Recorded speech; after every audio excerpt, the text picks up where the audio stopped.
I grew up in church, and I'm so blessed to have had parents that went to church. When I was 14, that was when there was a message that was preached that just really convicted me. That was when I knew that the Lord was telling me, like, I want to have a relationship with you. And then when I went to college, that was when my faith became my own. I will never forget this moment. I was in the Dollar General on my way home from church one Wednesday night, and my mom called and said, "We've had to take your dad to the hospital. He's been having some trouble breathing, and so I just want you to know we're at the hospital and we're trying to figure out what's going on." And I'm like, okay, I mean, it can't be anything. Like, my dad was always healthy. So I thought, okay, we'll see what happens. And then a few days later, she said they're going to check his white blood cell count. She called me again and she just started crying, and she said, "Your dad has leukemia."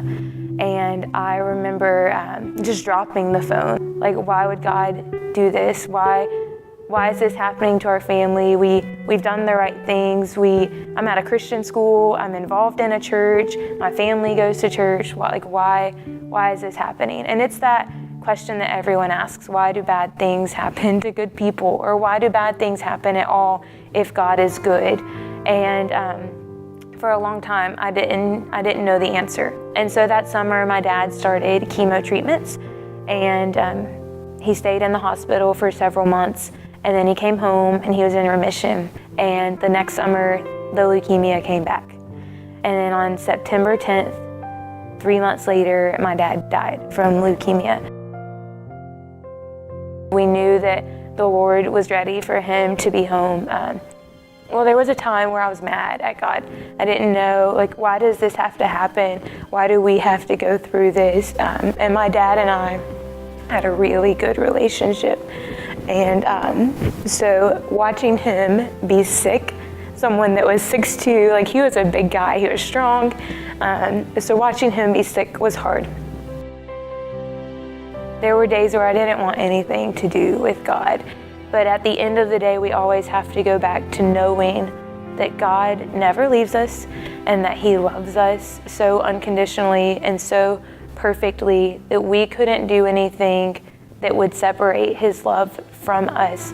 Little things didn't matter to me anymore. You know, teachers always say, your first year is the hardest, you're gonna cry a lot, it's going to be really tough. Like, teaching wasn't tough. Losing my dad to cancer, that was tough.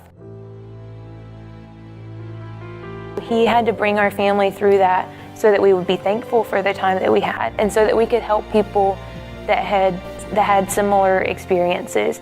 And so I was thankful I had to learn to not be mad at God for what He did and to be thankful to God for what He did, because it brought me new friendships and new life lessons.